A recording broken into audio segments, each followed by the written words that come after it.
Stop keeping up with the Joneses. That is so important. There's too many people out there, let's be honest, that are just trying hard to keep up with friends. Instead of us going out all the time, let's just meet at each other's individual houses. Sometimes just be honest with people. Be able to say no.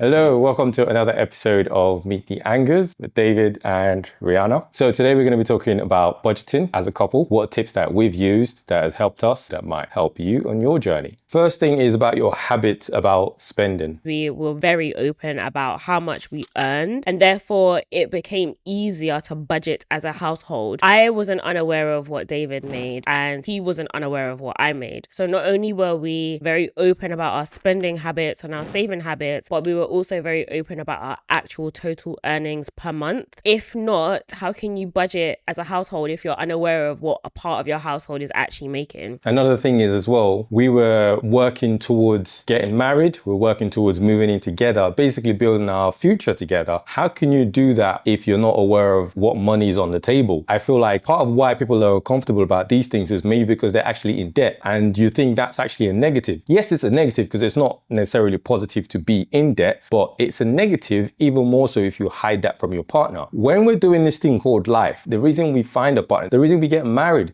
is because we're able to have support. You're going to have a partner that if they understand you, if they care about you, if they love you, they're not going to walk away from the fact that you're in debt. Their first thought is going to be, how do we get you out of debt? And that's where you can pull together and say, okay, this is our money. So your debt becomes my debt. So how do we work together to pay this off? Whether it's taking extra shifts on, cutting down on some expenses and things that we're spending, let's get you out of that hole, because then that's the only way we can move forward. On the other side, of course, and again, this is probably why people are scared of being so open and honest. If you're in debt, it's actually unfair on the other person to hide that from them, because you need to give them that opportunity and that chance to actually make that decision to say, okay, I'm in this with you through thick and thin. We can do this. We can get you out. Or give them the room to be like, okay, yeah, that's my cue to go, because I don't want to be with someone who is in debt or someone who has bad credit. And also it's fair on you, because then you also get to know that you're not meant to be with that person. So I think honesty is always going to be the best policy, especially when it comes to finances. So being open and honest, it just makes things so much more easier. And if we think about it, finances is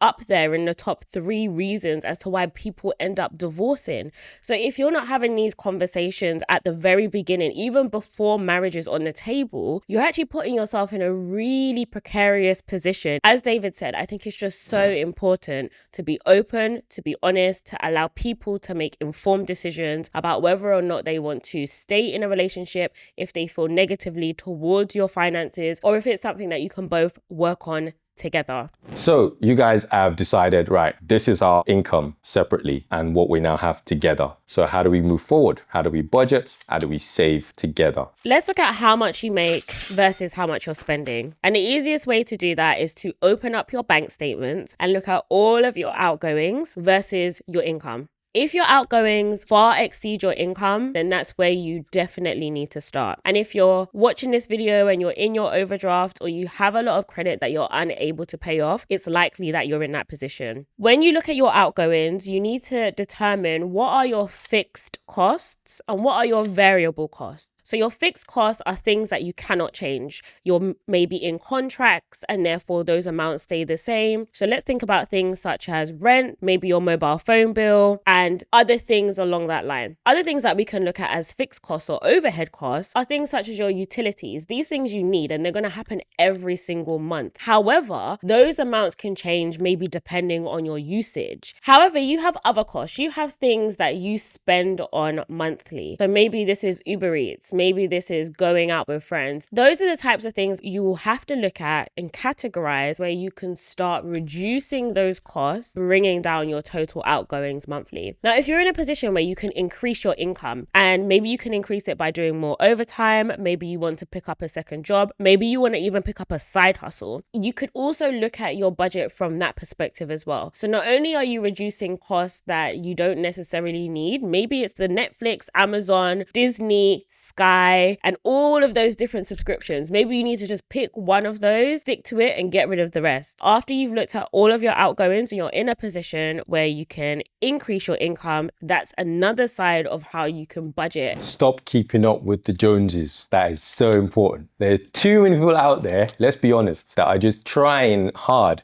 to keep up with friends. Your friend can afford to go Nobu twice a month. Your friend can afford to go on holiday to Dubai every other month. Your friend is driving a Range on finance that is literally your equivalent of your rent. And you're trying to go out there and then keep up. You're buying scarves from Gucci, LV bags. Come on, stop trying to keep up. Just be honest with yourself where you're at and try and live within your means. Honestly, it's like the easiest way to bring down half the things you spend on. If you actually look at your, like Ree said, looking at what's coming in and what's going out and think about what are the things that are fixed costs and things that are variables, you actually get to realize, hold on, I actually don't need to spend on this, this, and this, or I can cut down on this, this, and this. You have to break down what is the difference with what you want and what you need. What are the things you actually need on that list? And what are the things that are just things that you want? You wanted Nando's. You knew that it was going to be 20, 30 pounds for the meal from your overdraft and you went and did it anyway. Like, come on. So it's things like that that you need to really try and be honest with yourself about and try to cut down on. And have honest conversations with your friends. If it's a case where you enjoy going out with your friends, it helps with your mental health. But every single time you go out with friends, it has to be a really expensive meal or it has to be a really expensive night out. You need to be able to have honest conversations and maybe say to them, listen, guys, I can't actually afford to go out this month. I actually cannot afford to go out for the next few months because I'm trying to save. So instead of us going out, can we meet up at each other's house and maybe do a bring a dish where each of us brings a different part of the meal. One of you brings dessert, one of you brings the main, someone brings drinks and whatever extra things that you want to put in there. And you can sit down with your friends and have a meal or see them at a fraction of the price. Trust me, that's something that I did. I had to be honest and say, I want to meet up. I definitely want to meet up. I miss you guys, but I cannot afford to be leaving my house right now. So sometimes just be honest with people. Be able to say, no. Newsflash, if they don't see where you're coming from in order to like get with you on a level, they're not your friends. Your friends should not be bringing you down or putting you in a position where you're getting into debt to keep up with them. Either they're able to afford to pay for you if they're lucky to be in that situation where they're able to afford all of these things, or they miss you out, or they actually come to your level every now and then and understand your situation. If they're not trying to be on your level, they're not your friends. Sorry, guys.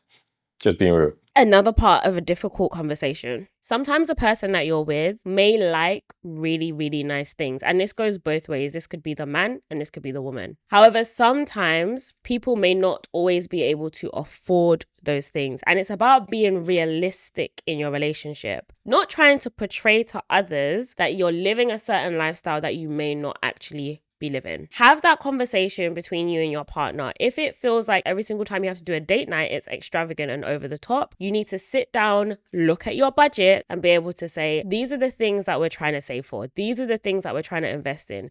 This is the financial position and freedom that we're trying to have. And in order to do so, as a household, we cannot afford to do X, Y, and Z every single month. We might be able to afford to do it once every 3 or 6 months, but not every single month. And when you get to that position where you have financial freedom or you have a certain amount of savings, yeah, maybe you can go back to doing it every single month. But in the meantime, it's very, very important, like David said, that you do not live above your means. And that comes in relation to friends, family, but also your partner.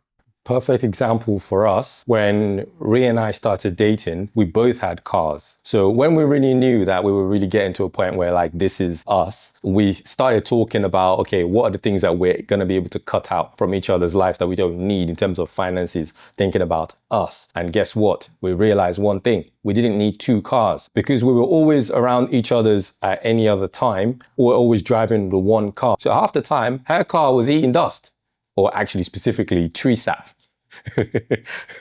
So we realized, hold on a minute, we don't need that car anymore. We buy any car will give us a good couple of grand, which guess what? We can add to the wedding's savings. And that's exactly what we did. But we don't get to have that conversation and realize things like that without being honest with each other in our situation, and also without addressing our budget. So those are the kind of conversations you need to have to be able to get forward. Yep, 100%. If you have high interest credit cards, or you're so far into your overdraft that it is accruing a lot of interest, so it's no longer interest free, the first thing that you need to focus on is paying off those debts, paying off those high interest debts.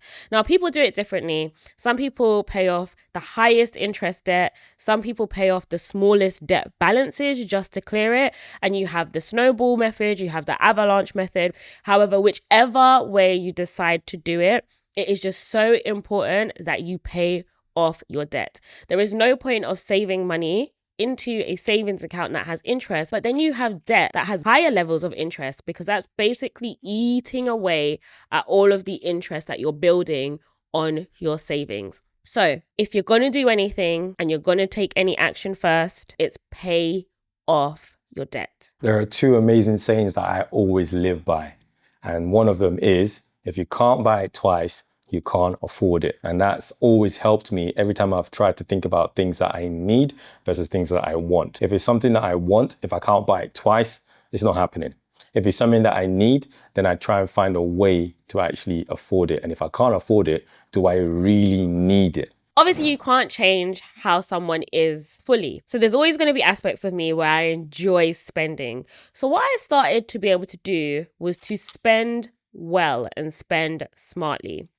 So, as David has said, if you can't afford something twice, you can't purchase it. If you have to get yourself into a mental situation where you're like, if I can't afford to buy this item twice, then I don't really have any business buying it at all. So what's the best way for you to be able to afford something? It's to get the price to come down. So I started to look at ways in which I could purchase things and have it so that they actually cost a lot less. So I would shop around, I would use top cashback. So when I'm making purchases, I'm actually making cash at the same time. We started shopping at certain supermarkets that offered better offers. So they had personalized offers. So all the things that we purchase regularly, they would become cheaper. Other things that I started to do was to look for coupon codes. If I needed to purchase something, I would find a coupon code, reduce that, wait for the sales, Black Friday, all of these different buying habits, just so that when I went to purchase something, I wasn't paying the full price. I was always paying a reduced price, and I was always buying something within my means. Recently, I was able to go to Clark's and purchase £200 worth of boots for £60. And that was because there was offers and there was discounts and the time of year that I went. But it meant that I was actually able to purchase the boots that I wanted at a significantly reduced price. And that is how I started to spend. Within our household, David always knows if we want to get a good deal, we go to Rihanna. David will find something and he'll give it to me and I will get a good deal. If we can't get a good deal and we can't afford it, we have to leave it. But more times than not, you're actually able to buy the item at the price that matches your actual budget. I told Rihanna this saying, penny wise, pound foolish, and she's completely run away with it ever since. Honestly, she's definitely really good at finding decent deals. And that's the beauty about finding balance in a relationship. If one of you is a spender and one of you is a saver, fantastic. I can save for days and years, but when it comes to spending the money, I'm a bit frugal with, okay, what do I need this for?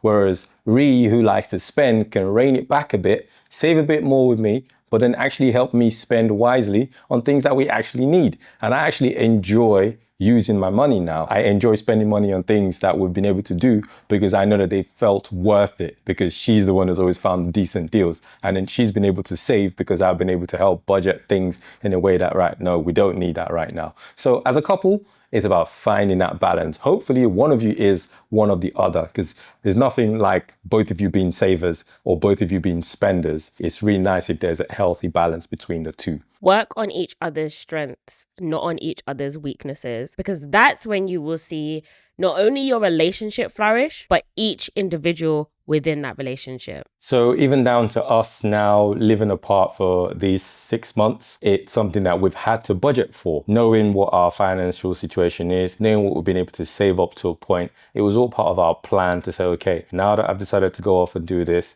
How long can we sustain doing it? How much do we have? And how much do we need to sustain us for the period of time that it needs to happen? So again, it had to be factored into our budget, had to be factored into our expenses and things like that. So one last tip for you guys is having different accounts for different things. So the best way is if you have, for instance, an account for your income, so all your earnings go into that account. You have an account for your bills, and then you have a different account for your leisure stuff. One more account for savings as well. And some people use the approach, the 50, 30, 20, in order to split their money up into those different pots.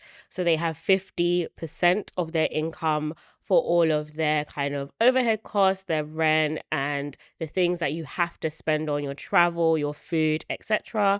Then they have 30% for what they use for their leisure, as David was saying. So they will take that and they'll make it their leisure. Other people make that 30% their savings and investment split. And then the 20%, the remaining amount, can either be for your leisure, depending on the type of individual you are and your own personal goals. That leisure account, that's the main one, because this is usually where people get a bit like, when you're trying to save, you go overboard, is you're spending. You don't really know how much is left. All of a sudden, you're in your overdraft. So the best thing is having that separate account where you're putting money in there for all your fun times. If that runs low, it's like, yeah, I haven't got much to spend on fun dates this month. So we can ease back on that. The good thing about that is if you have some left over, well, that can carry on into the next month. So now you actually have a little bit more to spend next month because this month you didn't go crazy. So hopefully you guys have got quite a lot of points that you can take from this video. Please leave a comment below if you have any questions. I would love to respond to. Like the video and of course subscribe.